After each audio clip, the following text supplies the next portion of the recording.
salam sejahtera untuk kita semua.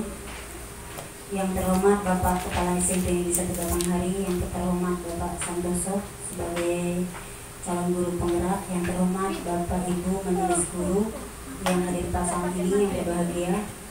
Puji syukur kita panjatkan kepada Allah Subhanahu wa Ta'ala karena kita semua masih diberi hidayahnya, yaitu sehat lahiran batin, sehingga bisa berkumpul di ruangan majelis guru yang kita cintai.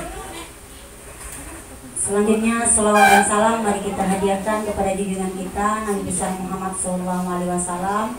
Allahumma sholli ala sayyidina Muhammad wa ala ali sayyidina Muhammad. Semoga kita semua umatnya nanti yang mendapat syafaatnya di akhir zaman. Amin ya robbal alamin.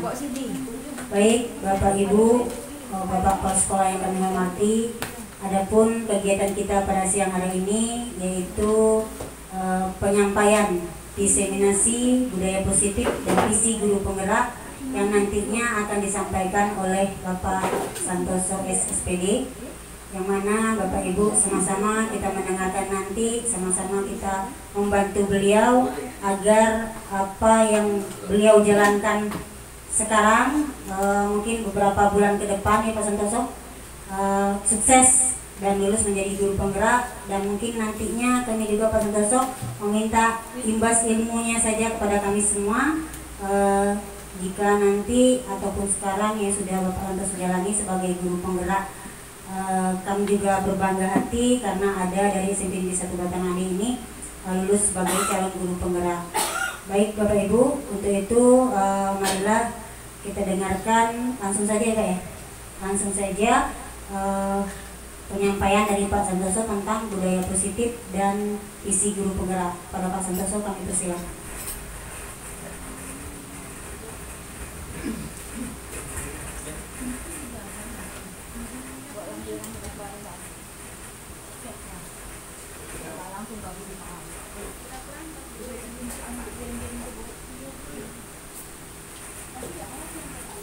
Bismillahirrahmanirrahim. Assalamualaikum warahmatullahi wabarakatuh.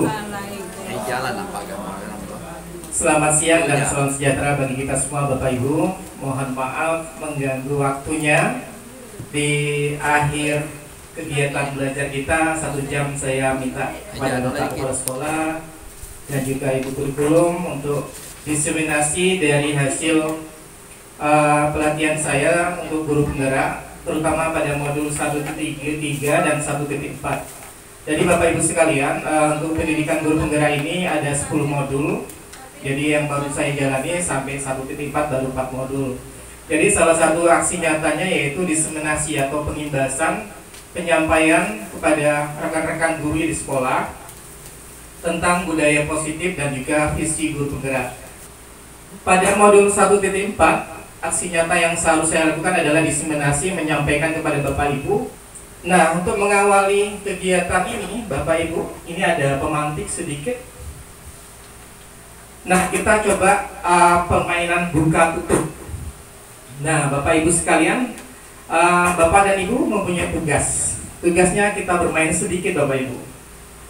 Bapak Ibu silakan berpasangan. Kalau ada berpasangan ke kiri dan kanan. Iya.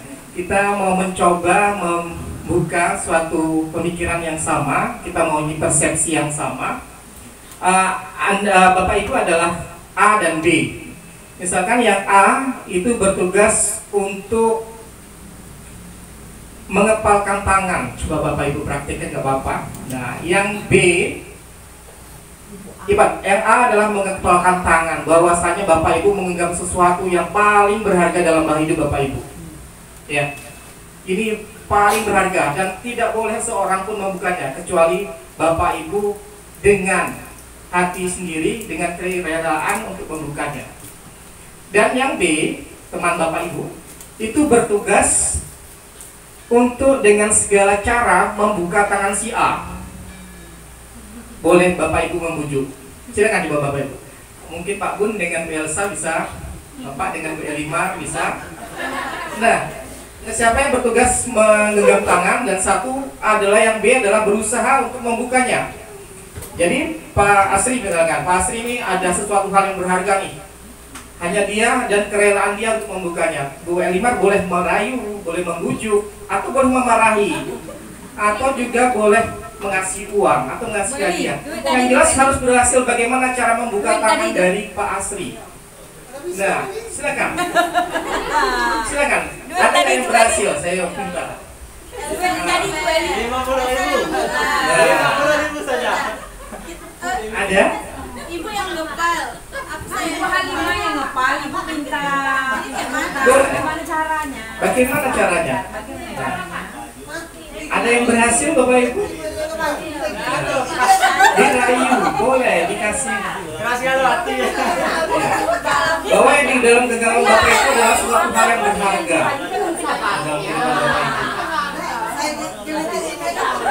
Nah, Gambar lu.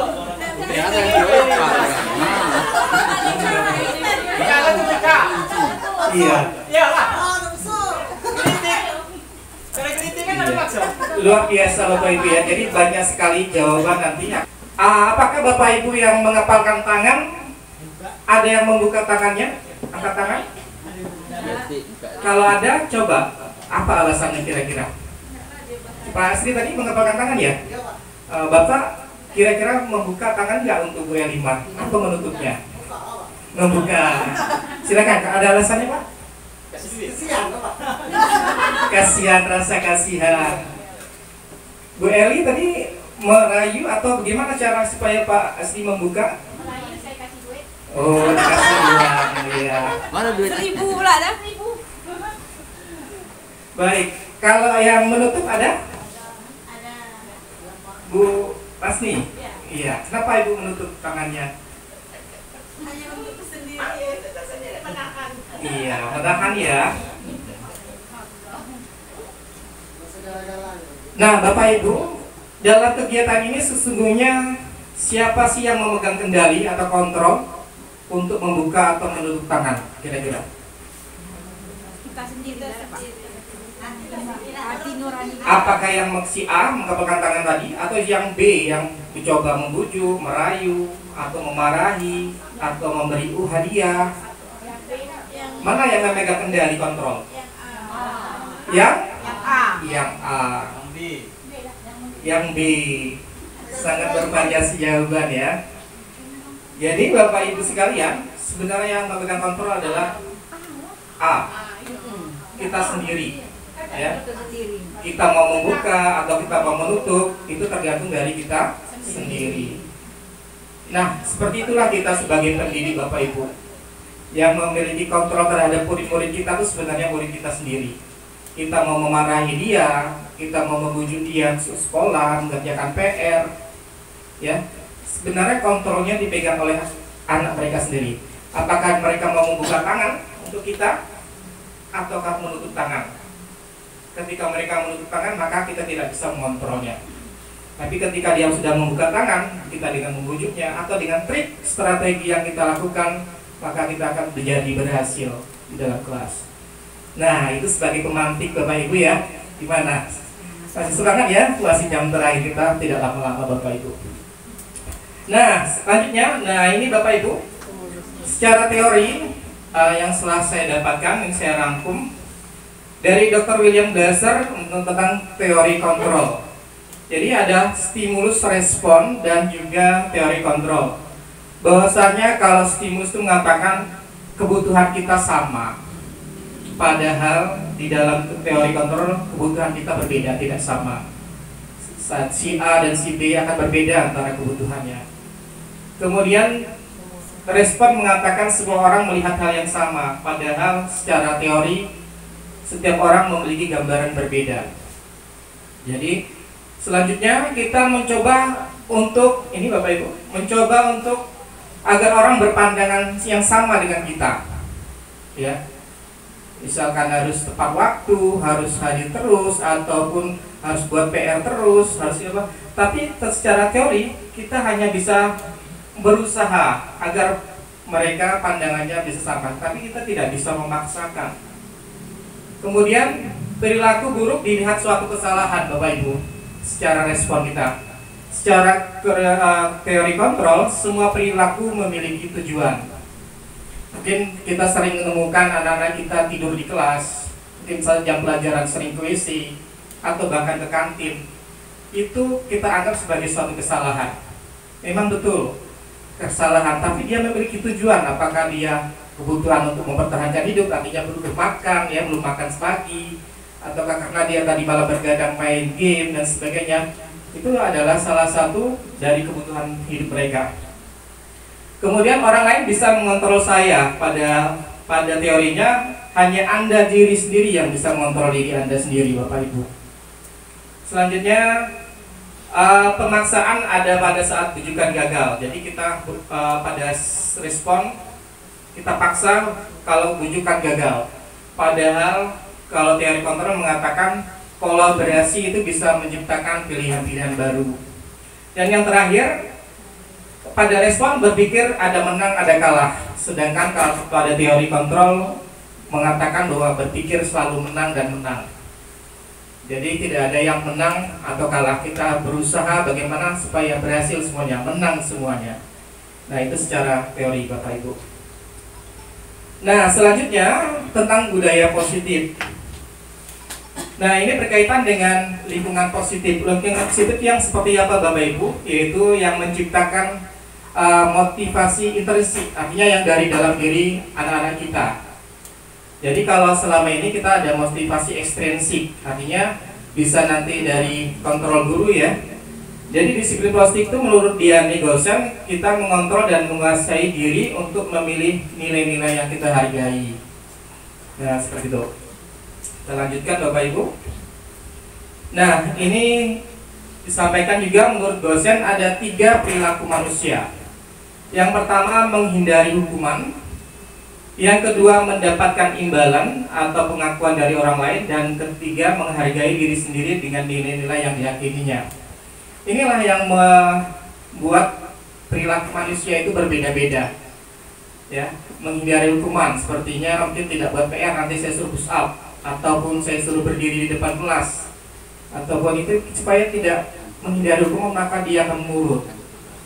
Atau karena dapat imbalan, kalau ranking 1 nanti dapat hadiah liburan atau kemana dapat sepatu baru. Itu juga salah satu motivasi perilaku manusia. Dan yang terakhir itu adalah motivasi dengan menghargai diri sendiri. Nah, kalau menurut Bapak Ibu, kita menginginkan yang nomor berapa tuh murid kita? Nomor 1, 2 atau 3? 3 ya? Iya. Benar sekali Bapak Ibu, kita coba menghadirkan bagaimana muncul motivasi dari dalam diri sendiri anak-anak. Jadi tanpa dia harus menghindari hukuman ataupun dia harus mendapatkan suatu imbalan. Nah, Bapak Ibu, salah satu tindakan yang bisa kita lakukan adalah membuat keyakinan kelas. Nah, keyakinan kelas ini adalah perjanjian bersama untuk mengatur norma, etika, dan interaksi dalam kelompok murid dan guru dalam lingkungan pembelajaran di dalam kelas. Nah, dan ini nilai-nilai mencerminkan nilai ini mendukung dari kolaborasi dan komunikasi yang positif di lingkungan kelas. Nah, jadi Bapak Ibu, keyakinan kelas berbeda dengan peraturan kelas, ya. Mengapa berbeda? Karena kalau nilai keyakinan itu berarti diyakini di dalam hati, sedangkan peraturan itu masih ingin untuk dilanggar. Karena apa? Karena punya konsekuensi antara mengikuti aturan atau melanggar aturan. Nah, seperti ini Bapak Ibu, ketika kita berkendara, misalkan kita berkendara di jalan raya, kita menggunakan helm. Menurut Bapak Ibu, kenapa kita memakai helm? Apakah kita, gimana Bapak Ibu? Gimana Pak Asri? Kesadaran diri sendiri. Kira-kira kenapa Pak Asri kalau berkendara menggunakan helm? Untuk keselamatan. Berarti kalau untuk keselamatan berarti Bapak dan Ibu sudah meyakini di dalam hati bahwasanya pakai helm ini tidak karena peraturan takut ditilang, atau tidak untuk takut karena nanti kalau ada polisi ataupun dan sebagainya. Artinya kita meyakini bahwasanya ini untuk keselamatan kita, untuk ketika kita jatuh ataupun kita ada musibah kita terlindungi, kepala kita dan sebagainya, ya Bapak Ibu ya. Jadi nilai-nilai itu yang dia akan diangkat. Atau yang contoh yang kedua, kenapa kita harus memakai masker? Mungkin pada saat ini kita juga diharuskan memakai masker. Apa nilai yang kita yakini? Apakah kita takut dengan dinas pendidikan ataupun dari pemerintah daerah? Kalau surat edaran. Tapi yang lebih dari itu, kita meyakini bahwa untuk kesehatan kita, betul Bapak Ibu ya? Karena kita memakai masker untuk diri kita sendiri, ya. Jadi supaya nilai-nilai itulah yang disebut dengan nilai-nilai kebajikan. Nah, selanjutnya Bapak Ibu, nilai kebajikan itu ada banyak Bapak Ibu teorinya. Nah, ini saya uraikan sedikit. Contohnya seperti ini. Ada peraturan, kembalikan barang ke tempatnya. Nilai menurut Bapak Ibu, nilai kebajikan mana yang dapat diangkat di sana? Seperti nilai kebajikan kan ada banyak Bapak Ibu, ada keadilan, kehormatan, peduli, kejujuran, sampai tanggung jawab, mandiri dan sebagainya. Ketika kita meminjam barang, kita harus mengembalikan ke tempatnya. Kira-kira nilai mana yang harus, kebajikan mana yang kita tanamkan kepada anak-anak nanti? Tanggung jawab. Ya, benar sekali Bapak Ibu. Jadi dari situ kita mengajarkan bahwasanya anak-anak ketika misalkan dia makan di rumah, ya, makan menggunakan piring sendiri, kita ajarkan bagaimana supaya dia memiliki tanggung jawab, minimal cuci piringnya sendiri. Artinya tidak harus semuanya dicuci, paling tidak untuk yang di piring yang digunakan. Atau dia minjam buku di pustaka, dia punya kewajiban, punya tanggung jawab untuk mengembalikannya, tidak harus ditagih. Nah, seperti itu. Termasuk yang lain, ya.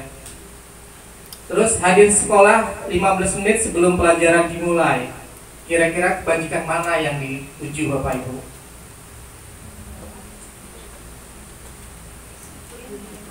Gimana? Disiplin, ya benar sekali Bapak Ibu, disiplin. Artinya mengajarkan kepada anak-anak bahwasanya tepat waktu itu sangat penting. Jadi tidak supaya kalau dia yakini, insya Allah dia akan datang tepat waktu, tidak akan terlambat.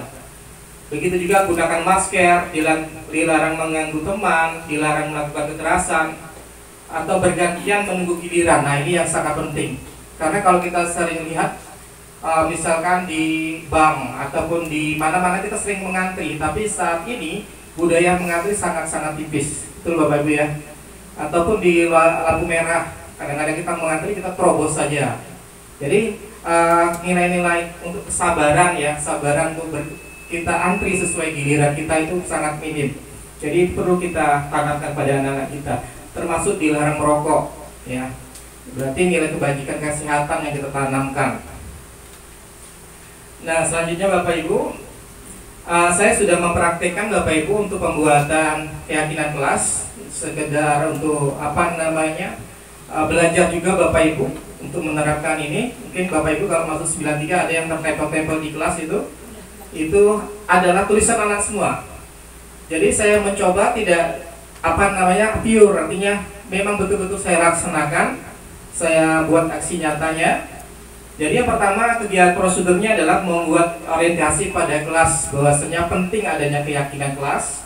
Kemudian kita tampung mereka dalam beberapa kelompok untuk menuliskan apa saja sih permasalahan yang ada di kelas, nilai-nilai apa yang mereka mau diangkat. Kemudian kita simpulkan, kita masukkan ke poster, kemudian kita tempel dan ditandatangani anak-anak di kelas. Jadi supaya apa yang mereka buat dan diyakini bisa diterapkan bersama-sama. Nah, ini contoh saja Bapak Ibu ya, sebentar saja, nggak apa-apa. Kelihatan.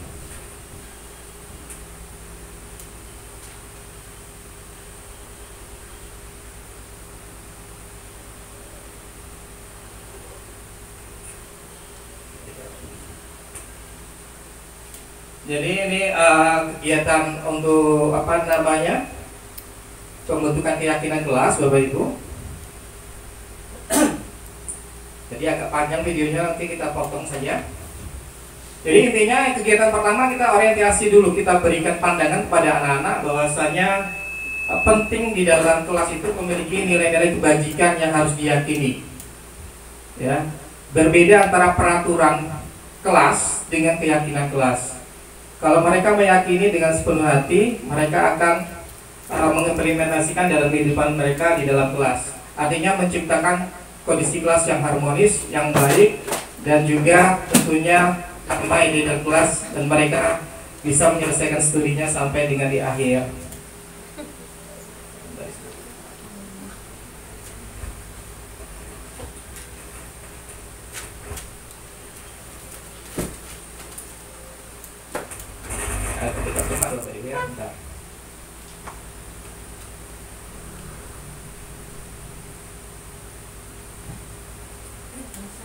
Nah, ini secara saya cepatkan saja. Jadi kita memberikan kepada anak-anak kita untuk menggali apa saja permasalahannya, kemudian dituliskan, kita letakkan di depan, kemudian mereka membacakan satu persatu, saling berdiskusi, kolaborasi.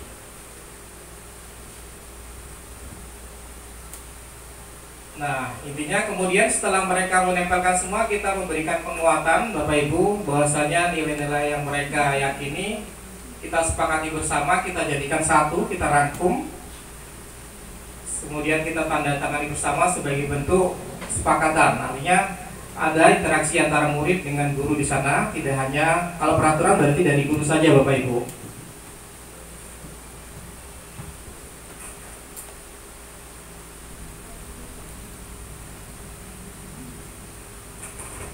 Nah, ini salah satu yang sudah saya rangkum Bapak Ibu. Jadi semua anak-anak itu banyak menyebutkan.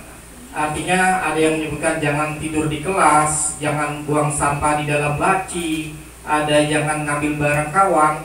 Dan banyak sekali ternyata permasalahan-permasalahan yang ada di dalam kelas. Ya, jadi dirangkum, ada yang saling mengejek orang tua katanya. Jadi mereka semua apa yang terjadi di kelas itu mereka utarakan. Dan mereka kemukakan, untuk solusinya juga mereka mencari sendiri. Jadi kita hanya sebagai perangkum, fasilitator supaya apa yang mereka tuangkan bisa terakomodasi seluruhnya. Ini salah satunya menciptakan komunikasi yang sopan santun kepada semua orang, baik itu kepada siswa, guru, dan semua warga sekolah. Memberikan rasa aman, artinya tidak ada yang dikompas, karena ada juga dinyatakan di sana Pak, ada yang dikompas ya. Kemudian menciptakan suasana yang tertib, kemudian menjaga kebersihan diri sendiri, kelas dan lingkungan sekolah, kemudian melaksanakan piket dengan tanggung jawab, dan terakhir saling mengingatkan, mendukung dalam hal kebaikan. Jadi intinya keyakinan kelas ini adalah suatu kalimat positif yang bisa membuat mereka terdorong untuk melakukan hal-hal yang baik Bapak Ibu. Jadi tidak perlu banyak, maksimal 7 saja Bapak Ibu, boleh kurang dari 7. Artinya sedikit saja tapi memang betul meresapi dan mudah diingat oleh anak-anak kita. Nah, selanjutnya Bapak Ibu, ini kebutuhan dasar manusia tadi. Manusia itu secara teori, William Glasser mengatakan yang pertama butuh penguasaan, kesenangan, kebebasan, dan rasa sayang dan dihormati. Kemudian ini posisi kontrol dulu Bapak Ibu, kita sebagai pendidik, ini secara teori oleh William Glasser juga ada 5 posisi. Yang pertama penghukum, yang kedua pembuat rasa bersalah, 3 posisi teman, keempat posisi pemantau, dan kelima posisi manajer. Nah, fungsi penghukum ini seperti ini bentuknya Bapak Ibu. Patuhi aturan saya, atau awas misalkan, atau kamu selalu aja salah, atau selalu saja kamu pasti yang terakhir. Jadi kita seolah-olah sebagai penghukum. Jadi itu guru seperti ini senantiasa percaya hanya ada satu jalan untuk pembelajaran bisa berhasil, yaitu dengan caranya sendiri. Kemudian kontrol yang kedua, pembuat rasa bersalah. Nah, seperti ini biasanya mungkin ibu sangat kecewa sekali dengan kamu, atau beberapa kali bapak harus memberitahu kamu ya, atau gimana coba kalau orang tua kamu berbuat begini. Itu salah satu kontrol guru sebagai seorang sebagai pembuat rasa bersalah.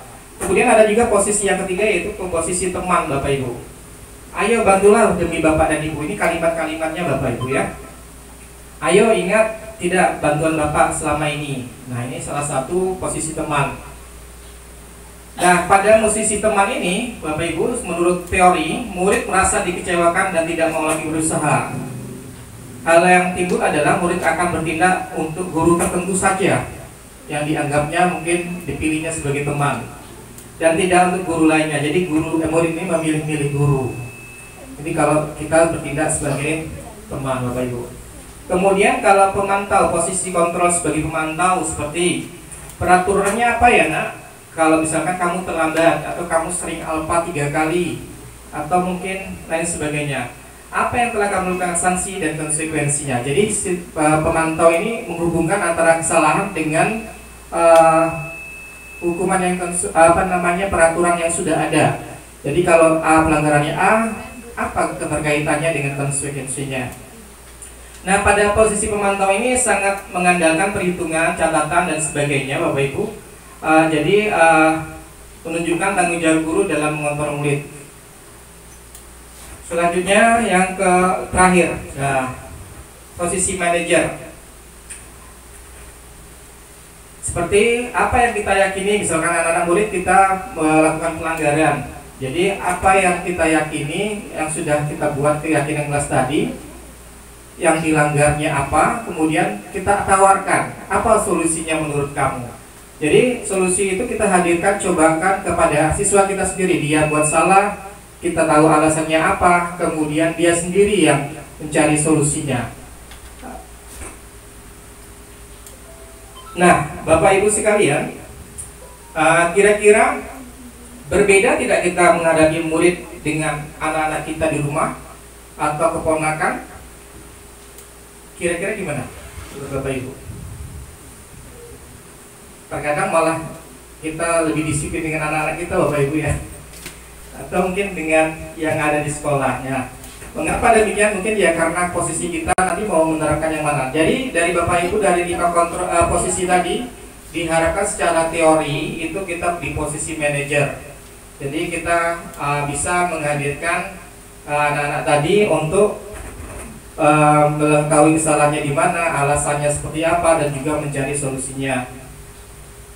Dan terakhir Bapak Ibu, untuk segitiga restitusi ini ada 3 tahapan, yaitu menstabilkan identitas, validasi tindakan yang salah, dan juga menanyakan keyakinan. Dan ini juga salah satu untuk menciptakan budaya positif itu sendiri.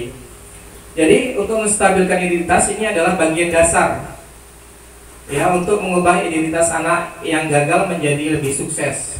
Seperti ketika anak berbuat salah, kita bisa mengatakan berbuat salah itu tidak apa-apa nak.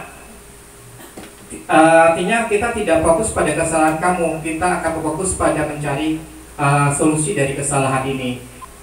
Kesalahan ini tidak terulang lagi di masa akan datang. Jadi ketika anak berbuat salah, kita tidak langsung mengatakan kamu ini kayak gitu terus ya. Jadi kita coba menstabilkan identitasnya dulu. Kita coba menghadirkan bahwa posisi dia tidak, maksudnya bukan kita membela kesalahannya, tapi kita menstabilkan emosinya. Kemudian yang kedua, validasi tindakan yang salah. Artinya kita memberikan motivasi tidak bertentangan dengan aturan yang ada. Tujuannya untuk menunjukkan bahwa guru itu memiliki alasan di balik tindakan murid. Jadi kita tanya, kamu terlambat hari ini, kenapa? Kita tanya betul. Jadi dia ada punya alasan sendiri. Dan terakhir adalah menanyakan keyakinan apa yang sudah diyakininya supaya membentuk solusi yang terbaik untuk tidak mengulangi kesalahan yang terakhir. Dan itulah Bapak Ibu yang bisa saya sampaikan. Jadi intinya pada menciptakan budaya positif ada beberapa langkah. Yang pertama tadi yaitu memahami posisi kontrol dengan respon. Kemudian yang kedua memahami tentang posisi kontrol guru, kemudian segitiga resolusi dan keyakinan kelas. Jadi itulah beberapa hal yang bisa saya sampaikan. Selanjutnya Bapak Ibu, saya ingin menyampaikan sedikit untuk program guru penggerak ini. Jadi kami dimulai dari bulan Agustus kemarin, 16 Agustus. Dan sekarang saya posisinya di modul 1T4 di tanggal Oktober ini Bapak Ibu. Jadi setiap hari kegiatannya seperti ini dari 16 Agustus ini sampai April 2024 Bapak Ibu.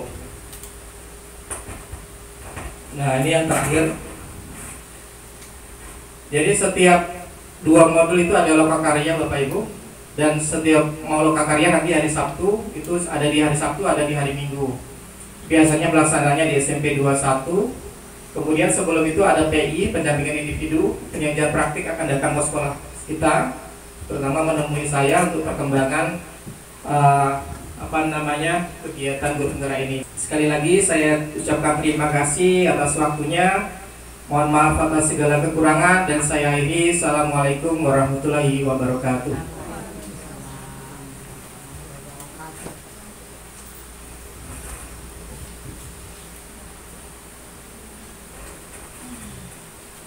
Baik, terima kasih kepada Pak Santoso yang sudah menyampaikan tentang program guru penggerak beliau, yang mudah-mudahan tadi mulai membuka pemikiran kita tentang pembelajaran di kelas terhadap kita sendiri, ataupun sebagai manajer, ataupun sebagai teman sejawat dari anak-anak tersebut. Mudah-mudahan kedepannya sedikit membuka. Mungkin selama ini sudah ada terpikir di benak kita, tapi mungkin belum terpikir untuk menuliskannya atau mendokumentasikannya sebagai yang dibuat Pak Santoso sekarang. Mudah-mudahan dengan apa yang disampaikan oleh Pak Santoso tadi makin membuka pemikiran kita terhadap pembelajaran kita di kelas, maupun pemahaman kita, maupun sikap kita terhadap anak-anak murid kita di kelas. Terima kasih sekali lagi Pak Santoso, dan mohon maaf juga kepada Bapak Ibu yang sudah meluangkan waktu. Terima kasih banyak, karena yakinlah apa yang disampaikan Pak Santoso tadi semuanya kebaikan untuk kita semua, karena kita sama-sama bergerak profesi kita di bidang guru. Karena Pak Santoso lah menjadi orang yang sudah terpilih sebagai apa tadi Pak Santoso, motivasinya bergerak, tergerak, dan menggerakkan, ya Pak Santoso. Nah, jadi itulah namanya guru penggerak. Sekali lagi mohon maaf jika ada salah kata dalam menyampaikan acara kegiatan ini. Saya tutup dengan doa mungkin akan disampaikan oleh Pak Buntoro. Semoga Pak Santoso sukses ke depannya, terus programnya berjalan dengan baik, tidak lain tidak bukan dengan bantuan kita semua. Kalau ada teman kita yang menjadi sukses, kita semua biasa dia imbaskan menjadi sukses. Amin ya rabbal alamin. Pada Pak Buntoro kami persilakan. Alhamdulillahirrahmanirrahim. Selesai sudah kegiatan kita pada hari ini. Saya tutup dengan wabillahi taufiq wal hidayah. Wassalamualaikum warahmatullahi wabarakatuh. Selamat siang.